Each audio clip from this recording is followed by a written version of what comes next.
Saya mau tanya tentang doa kunut, Ustaz.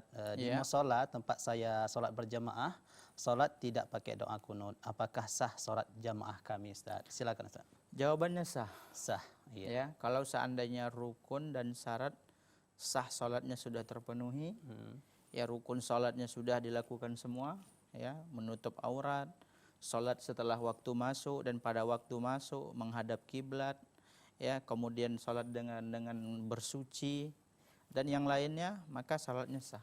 Karena kunut bukan bagian dari Karena rukun. kunut tidak termasuk rukun salat Iya.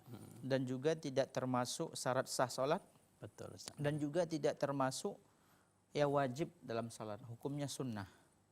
Ya, kalau ditinggalkan tentunya dilihat juga kunut apa gitu. Ya, yang saya maksud di sini sunnah ini adalah kunut yang dicontohkan oleh Rasulullah sallallahu alaihi wasallam. Dalam hadis yang diriwayatkan oleh Anas bin Malik, Rasulullah sallallahu alaihi wasallam sebagaimana beliau ceritakan, qanatan nabiyyu sallallahu alaihi wasallam syahran summa tarakal kunut. Rasulullah sallallahu alaihi wasallam ya melakukan kunut selama sebulan. Kemudian ya beliau meninggalkan kunut. Ini sebagaimana yang diriwayatkan Anas bin Malik. Nah, disebutkan oleh para ulama kita, disebutkan oleh Ibnu Qayyim dan Ibnu Qayyim dalam kitab Zadul Ma'ad membahas masalah ini sangat panjang sekali. Beliau menjelaskan bahwasanya kunut itu maknanya banyak.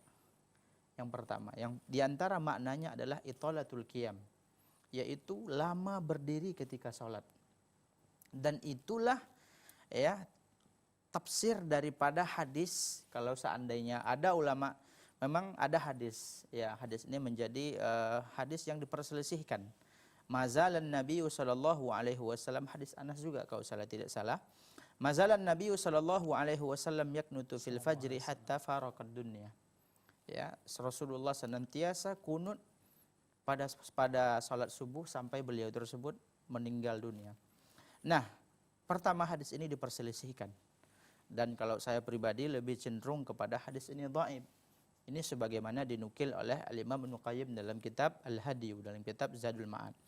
Kalau seandainya ada ulama yang mensahihkan hadis ini, maka kata Ibnu Qayyim, ya, makna kunut dalam hadis ini bukanlah kunut yang dipahami, dan kunut bukanlah kunut yang seperti yang dilakukan sekarang ini, yaitu membaca kunut Allahumma hdina fiman hadain.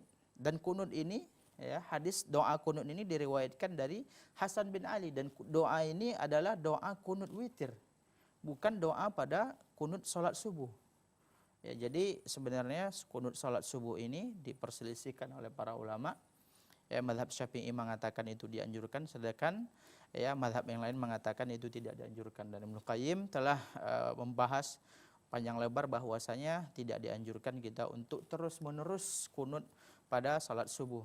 Ya, jadi salatnya tetap sah, dan telah kita sebutkan tadi tentang, ya kita singgung tentang salat kunut salat subuh tadi, ya bahwasanya ya kalau seandainya hadisnya sah, hadisnya sahih, maka maknanya bukan kunut yang dipahami seperti lazim yang dilakukan, akan tetapi italatul qiyam bil qiraah, yaitu memanjangkan bacaan. Dan memang kalau kita lihat hadis-hadis, ya Rasulullah itu salat subuh bacaannya panjang.